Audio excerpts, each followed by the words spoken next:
ये बड़ा स्पष्ट है, मैंने बताया आपको। हम इसमें अच्छे ओजस्वी प्रवक्ता, जिनका ज्ञान ध्यान अच्छा हो, जिनको इतिहास की जानकारी हो, वर्तमान राजनीति को समझते हो, कांग्रेस की विचारधारा से जुड़े हुए हों, समझते हों, उन लोगों को ये मौका देना चाहते हैं।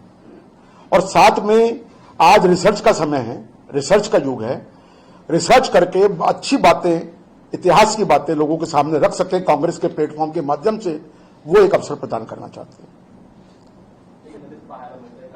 नाही, आर्थिक सर्वेमध्ये स्पष्टपणे हे पण म्हटलेलं आहे की talent make in India fail झालेला आहे। पीएलआय योजना जी आहे, प्रोडक्ट लिंक इन्शुरन्स स्कीम जी आहे, इन्सेंटिव्ह, ती पण फेल झालेली आहे।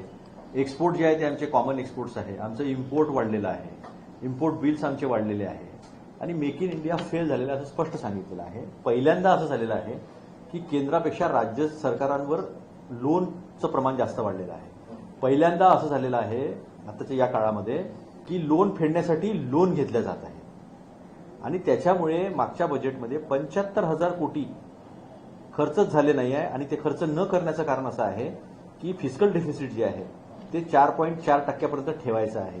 म्हणून जलजीवन मिशन असेल, सायन्स अँड टेक्नॉलॉजीवरचा खर्च असेल, प्रधानमंत्री आवास योजना असतील, या सगळ्या योजना थंड बस्त्यात टाकून याच्यावरचा खर्च बंद करून आम्ही कसं वित्तीय शिस्त पाळतो बा हे दाखवण्याचा प्रयत्न आहे।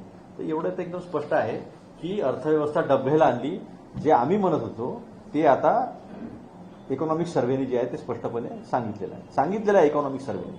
तुम्ही ट्विट केलं एमआयएम बद्दल, हो, काय ट्विट आहे, त्याचा मागचा उद्देश काय? अरे जैसा गंगाधरी ये है पहलवान है, तसं गंगाधरी सर्वशक्तिमान है जैसी कहावत है, वैसा बीजेपी यानी एमआयएम है और एमआयएम यानी बीजेपी है। मला एक सांगा, ते लोक धर्माच्या नावात धर्माचं राजकारण करतात असं ते दाखवतात, प्रत्यक्षात ते सत्तेसाठी धर्माचा वापर करून मतांचं ध्रुवीकरण करतात। हे स्पष्ट झालं आता। तुम्ही अकोटमध्ये एकत्र आले, तुम्ही अचलपूरमध्ये एकत्र आले, आज अकोल्यामध्ये एमआयएमनी तटस्थ राहून बीजेपीची मदत केली महापौर निवडीमध्ये।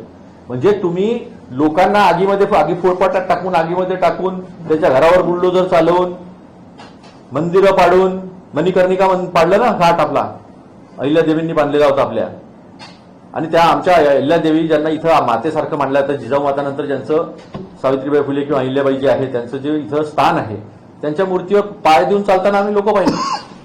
आणि हे राजकारण करतात तुम्ही सांगता असं, आणि उलट काय करता तुम्ही, दोघं जण सत्तेसाठी एकत्र येतात।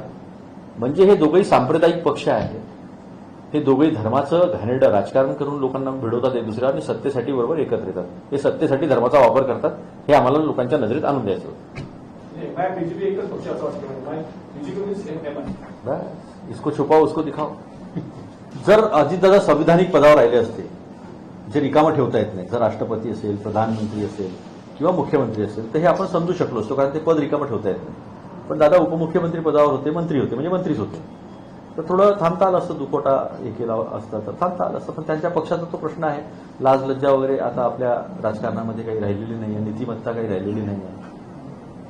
बीजेपी म्हणजे सत्ता म्हणजे बीजेपी, त्यासाठी काही पण कोणाच्या भावनांचा पण ते विचार करू शकत नाही, अशा पद्धतीचं वर्तन आहे।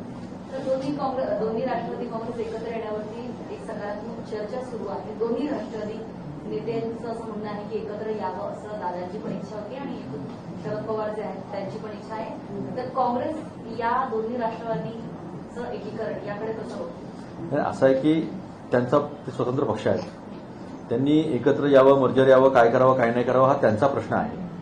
पण ज्या काही घडामोडी आम्ही तुमच्या माध्यमातून बघितल्या, त्यात रोहितजी पवार शरद पवार गटाकडनं आणि अजितदादा यांना बसून तिकीट वाटपाची चर्चा, तिकीट कोण कुठे लढेल हे बारामती उत्सव आम्ही मागच्या आठवड्यातच तुमच्या माध्यमातून पाहिलेलं आहे।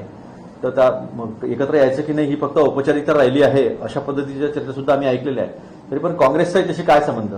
महाविकास आघाडीमध्ये काँग्रेस आहे, त्यामुळे पुढील भवितव्य कसं असेल महाविकास आघाडीचं, काँग्रेस कसं बघते? नाही, काँग्रेसचा तर एक स्पष्ट अजेंडा आहे, या देशाची लोकशाही वाचवणे आणि या देशाचं संविधान वाचवणे आणि या देशाच्या लोकांना पुढे घेऊन जाणे लोकशाहीच्या माध्यमातून। जे धर्माच्या नावाचं राजकारण सुरू आहे, जे जातीच्या नावाचं राजकारण सुरू आहे, भाषेच्या नावाचं राजकारण सुरू आहे, तसं न होता we the people of India, आम्ही भारताचे लोक, ही जी भावना आहे ही भावना लोकांमध्ये रुजवण्यासाठी काँग्रेस सक्षम आहे। ज्याला सोबत यायचं असेल तो येईल, ज्याला नसेल यायचं तो नाही येणार।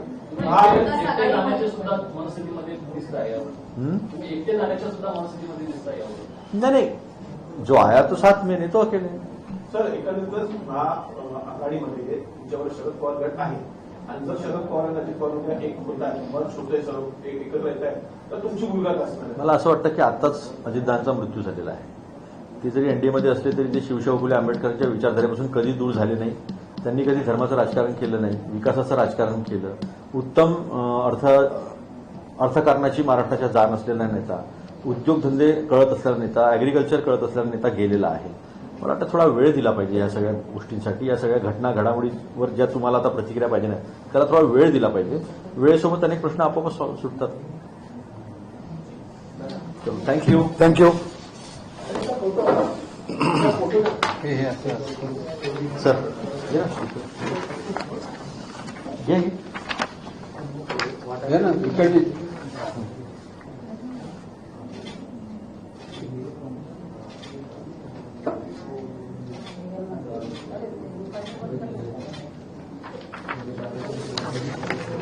सर खुद दे देना.